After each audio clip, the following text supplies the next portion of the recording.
তখন খুব সম্ভবত সেকেন্ড ইয়ারে পড়ি। কলেজ থেকে স্কলারশিপে ৩৩০০ টাকা পেয়েছিলাম, আর সেই টাকা দিয়ে এই সেলাই মেশিনটা কিনেছিলাম। বরাবরই সবসময় চেয়ে এসেছি কখনো কারোর ওপরে ডিপেন্ডেন্ট হব না। হ্যাঁ, আর সেই ভাবনা থেকে আমার এই সেলাই মেশিনটা কেনা। পড়াশোনা করলেই যে চাকরি পাবে তার তো কোনো মানে নেই, তাই ভেবেছিলাম যে পড়াশোনার পাশাপাশি হাতের কিছু কাজ শিখে রাখবো, যেমন বিউটিশিয়ান বা টেলারিংয়ের কাজ।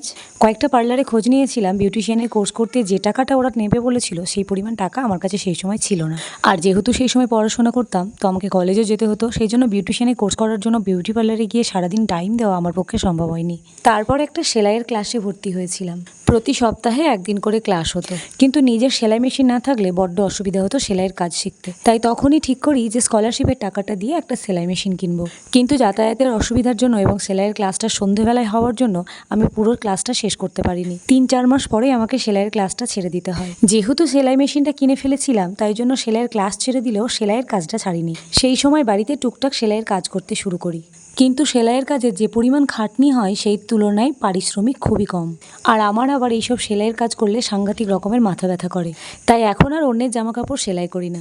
তবে মেশিনটা যেহেতু নিজের, তাই নিজের জামা কাপড় সেলাই করা থেকে শুরু করে বাড়ির সব কাজই কিন্তু করতে পারি।